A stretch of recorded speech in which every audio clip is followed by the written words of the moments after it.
All right. Hello, welcome everyone. Thank you for joining us today. My name is Nanor Boskirician. I am the short film programmer at the Arab Film and Media Institute, which is hosting the 28th annual Arab Film Festival, which is the largest and oldest Arab film festival in North America. This year's festival runs from October 24th until November 3rd in San Francisco and the Bay Area and online. We're very excited today to be joined by one of our short filmmakers, Hannah Elias. Her film, Where the Wind Blows, is having its world premiere at our festival, which is very exciting. It'll be screening on Friday, October 25th in San Francisco as part of our Palestinian Voices Shorts program. So if you're able to attend that screening, we would love to see you there, of course. And if you're watching this after attending that screening, we hope you enjoy this conversation. Yeah, thank you, Hannah, for joining us. Hi, Nanor. Thank you for the Arab Film and Media Institute for having me. This is such an honor. First interview. Yeah, it's exciting. All right, we can just jump in. Maybe you can start off by talking a little bit about your film. It's a very personal film. And I would love to know kind of when you started working on this project and what inspired you to make this short film. Yeah. The film came out organically. I had always been documenting my family's project for as long as I had a camera out of my own curiosity. I grew up in New York City, and my parents are both here, Palestinian in New York. They built a life together, and then they decided shortly after I was born, that they wanted their kids to know about their Palestinian heritage and identity. Um, in my mom's family were refugees from Jerusalem in 1948, and my father's family are Palestinian from Shefa Amir, which is one of the towns that after 1948 remained, and the citizens there were forced to become Israeli citizens. But he kind of grew up in this town, and he had left when he was very young, and he and her kind of had this desire to return together and build a home that they would retire in. So my film is kind of like very focused on just the olive harvest and what it was like to Mhm. be there together for the first time and to learn about that process.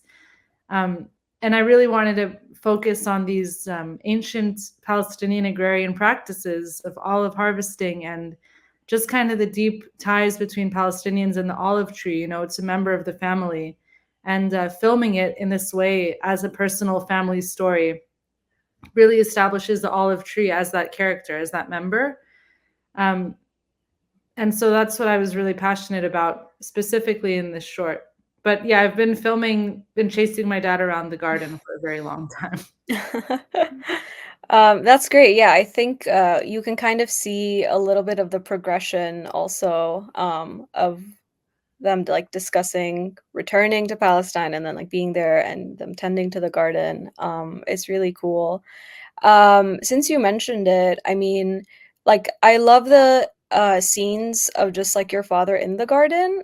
It's really lovely. And it's also I was like something that I was struck by is that it's not just him, it's you, your sibling, your mom and like other people helping him out. So it's very like a communal activity. So you were talking about this a little bit, but how did that kind of affect your family dynamics, or how did that affect like your personal relationship with your father, this kind of working on this garden like all together? Um, I mean, I think we all kind of have different connections to the land, and that's Mhm. also something I really was interested in. And I wanted to foreground the land as a character because there's something that we each kind of contribute to it, and that we receive, like lessons we receive from just the process of gardening and tending to the olive tree. So for my father, there's a lot of nostalgia. This is the town he grew up in that he then left. And when he returned almost 50 years later, he was a stranger to it. And even the people in the town were like, "What brings you back? Why would you leave somewhere like New York? Doesn't make sense."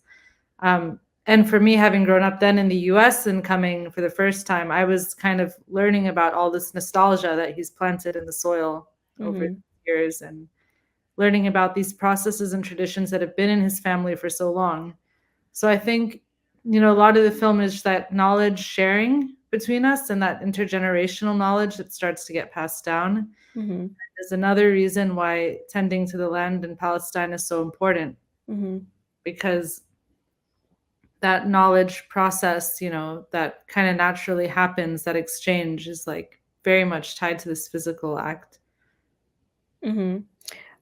Yeah, definitely. I feel like you can get a sense of that through the film. And even though there's, I guess, not a lot of conversation going on in those scenes, like when you're in the garden, you kind of see it in the, I don't know, just like physically how people are moving or talking to each other and stuff like that.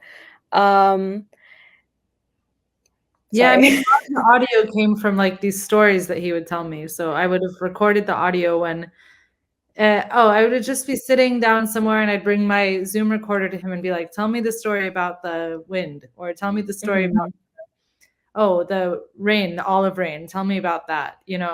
So, but because these would like kind of get seeds in my brain and I'd be like, oh my God, I want to capture that story. Mhm. I mean, since you mentioned that, I'm curious, was your father like open to being filmed like this and sharing a lot of himself really like in your film, or was he a little bit like resistant to the idea at first? Yeah, I mean, he was, I guess, kind of like was used to the camera from when I was already documenting. And he's also a photographer.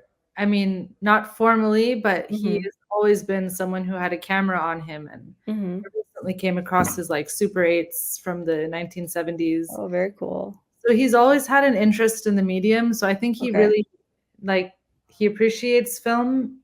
He's also such a storyteller. Like he used to have an Italian restaurant in Lower Manhattan, and I think he Oh, says wow. Showtime when he had that. So he's very much he likes to talk. He likes to talk. Okay. Yeah. Okay. That's interesting. I feel like surprisingly a lot of Arab dads are like that. They love like telling stories and they love having an audience. And I think like I that's what something that I saw in your film and I could relate it to my own father.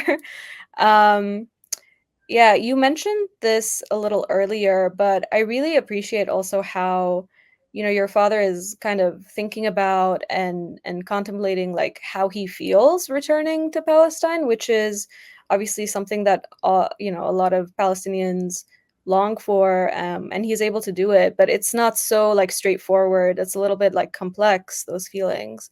Was that something that you were able to like relate to yourself, or is it something that you've thought about too?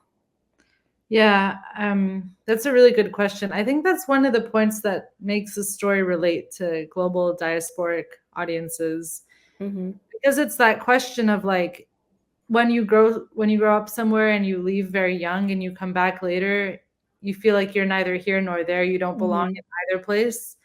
And just seeing him in his like older age, kind of reflecting on that relationship, um, this feeling of like when he's there, he's so frustrated by everything and the way the Mhm. film is run and all of this stuff. When he's away, he's always like waxing nostalgic about everything. Mhm. Um, and I find that contradiction so beautiful, and also just relatable. Like with my editor, who's Iranian, she has a similar kind of feeling. And I don't know, just different people from like South Asian diasporas who I spoke to as well. There Mhm. is something about that. Yeah.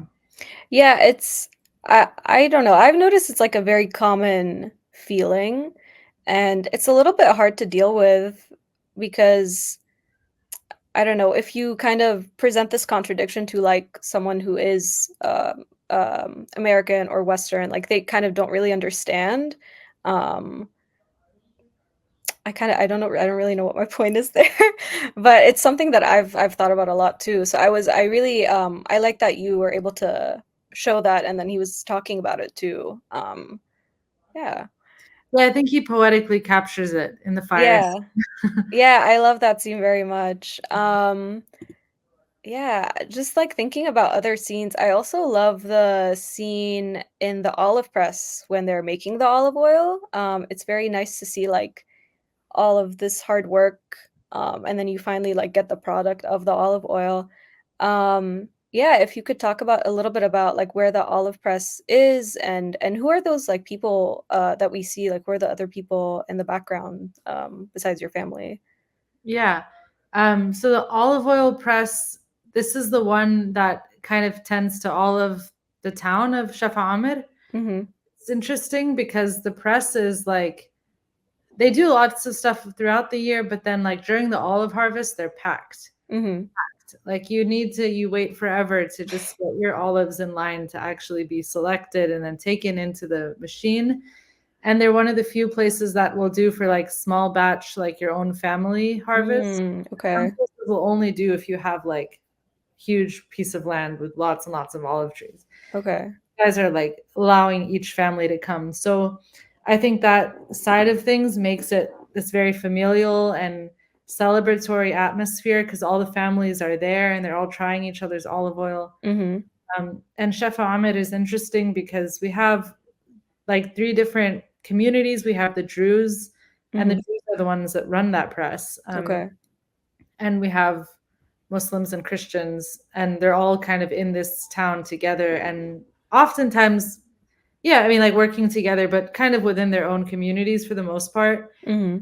At this olive press, it's like everyone comes together, and Mhm. you kind of see this unity, which is really beautiful. Um, and yeah, the olive oil came out very green and very bitter, Mhm. which was Okay. not something that I was expecting because I think it takes a few days to actually taste the way it should. Okay. But when you eat it right out of the press, it's very bitter. So that's Mhm. I was capturing everyone's reactions of like, ah, much. Um, and it Yeah, was like, not the flavor you were expecting, probably. and we were tasting like other people's olive oil. Like everyone was like passing around pieces of bread with the olive oil on it to like Mhm. taste theirs. And it was just like so celebratory. And it was like one of the few times when I've seen the whole town come together. Mhm. That's so lovely. Yeah, you can definitely see people's just like, um, I don't know, excitement, and really like, yeah, everyone's kind of enjoying themselves, and it's lovely to see, like, everyone together as well from the different families, as you said. Yeah. Um, yeah, that's amazing. I would love to, like, experience that. Um I another thing I wanted to ask about is I really like the home movies that you incorporated, which I mean, it sounds like it's your father took those videos, right? I think the ones used here are from a friend of his named Jim who had been filming a lot of Oh, okay, okay. Yeah, I just wanted to it's a mix. Yeah. okay, it's a mix of different people filming. Okay. Yeah, I just wanted to ask, like, how did you like come across these? I think you talked about this a little bit, but how did you come across these and why did you, like, wanna, include these specific, videos or scenes? Yeah. The archival footage was incorporated really was my editor who kind of came in with fresh eyes and was like, Mhm, "We need to put this in here because I think it was important to have some understanding of what their life looked like in New York City when they were outside, mhm, what that kind of early time was like, because that footage is from the 80s when they were mhm, engaged. It was like from their engagement party, I think. Um, and so you just see them like in this kind of ambitious period of their lives when they're like building something together. And it's always very touching for me to think like in the back of their mind that they had this idea to like come back to build a home, to have a Palestinian home. I mean, mhm. that was something that they were sharing. Yeah. Mm. That's great. Since you mentioned this, I'm curious, did they ever like, did your parents ever include you in those conversations while you were growing up about returning to Palestine and, like, what that would mean or what that would look like even for you as a family?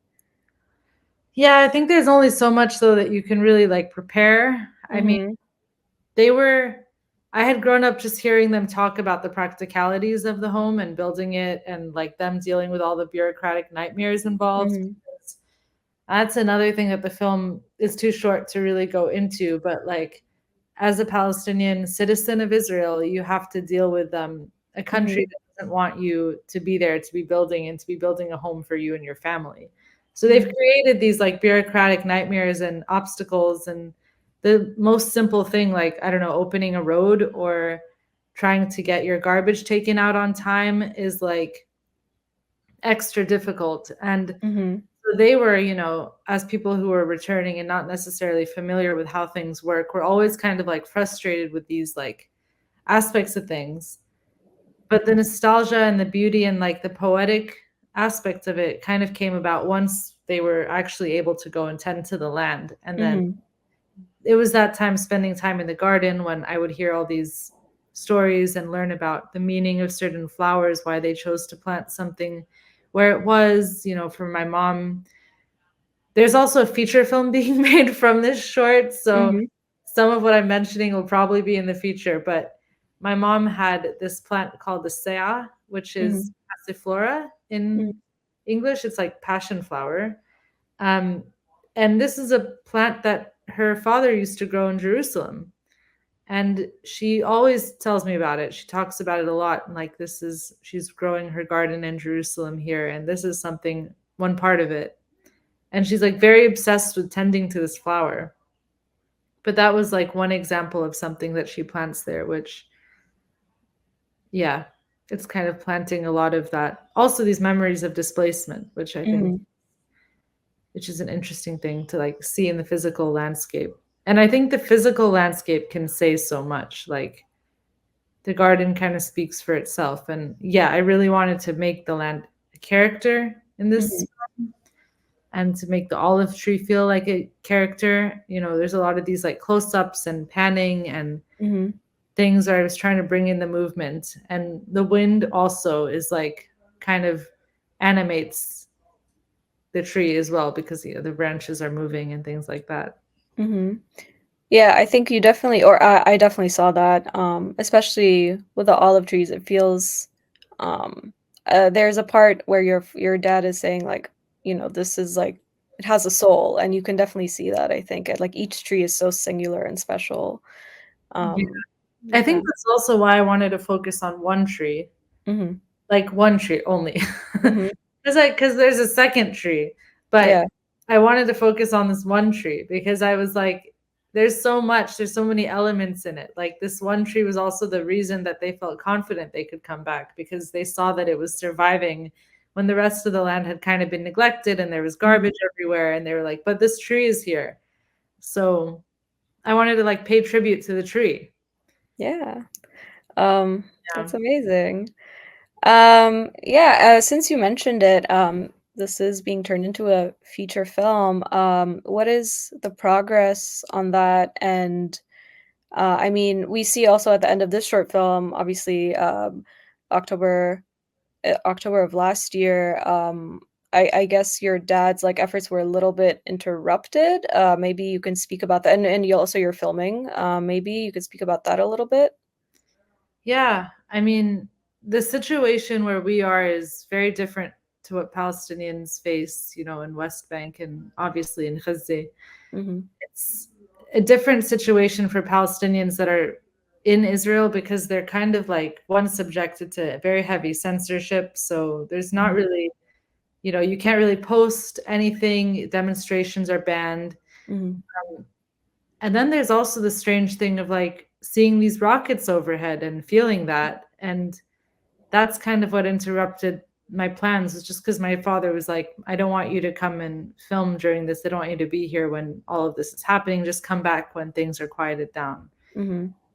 And so that's something we're still navigating because like the olive harvest is happening now. And Hmm. I was hoping to go back to film, and I don't know. It's tough. It's like really hard to predict whether or not I will go back or can. Um, so it's been tough with that. But I think it's also been an opportunity to like really look at a lot of the archival material that we have in this Hmm. film. Like I was saying, my dad's Super 8 and my mom's uh, videos from Jerusalem in the 80s as well, which I have had more time to just sit and look at. And also, strangely, to see like the repetitions. Um, Hmm. of like her kind of discovering her father's heritage from a home she could never return to, and then me now having this privilege and this ability to return, but still asking these questions about home and belonging and what is this place. And yeah. All right, very cool. Yeah, I hope that, well, first of all, I hope you're able to complete the feature, and I would really like to see it. And I hope that we can hear more from your mom's perspective, actually, because it sounds really interesting based on what you just said. Yeah. Yeah. And is your father still in like in his home in Palestine? And how is he doing? How is that like how is your family doing? They're doing all right. They're fine. I mean, yeah, Okay. I think they're in the north, but they're just generally kind of keeping low and staying inside. I think it's generally not really pleasant to even Mm-hmm. be out and interacting with other Israelis because of the kind of their aggressions and their like really insane support of the genocide. So Mm-hmm.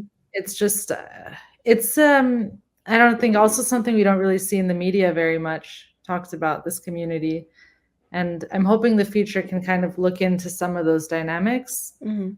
um but he left a few weeks ago just to Okay. join mom where she works, because she works in Jordan. So Okay.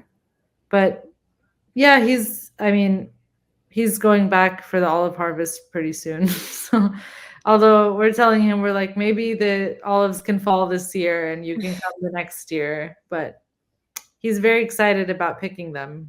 So Mm-hmm. there's this idea that once every 2 years or so is when you would pick. Like it's not Okay. necessarily every year. Oh, okay. And I think that's because the tree undergoes a lot of damage from Mm-hmm. actual process of harvesting. Like people really are like whacking the tree and they're, Right. cutting off branches. And so there is a little bit of like this intense, the tree goes through a lot and then needs time Mm-hmm. to regenerate. So that's the thing. That's why this year is like the year he was planning to go back to harvest, but Okay. we'll see. Well, I hope it's a fruitful harvest if that's what ends up happening. Yeah. Yeah. That's all of the questions that I had. Thank you so much. Is there anything like you would like to add or mention or No, I'm excited to share this film with you guys and really glad to be part of the AFMI community and to, yeah, meet you guys at the festival. And Yes. Yeah, thank you. We're so excited to be hosting your world premiere. I should have mentioned Hannah will be present during the screening on Friday, so please come out and maybe you can chat. yes, that'd be great. Would love to. Um, yeah. All right. Thank you so much. And thank you everyone for watching. Thank you. Bye.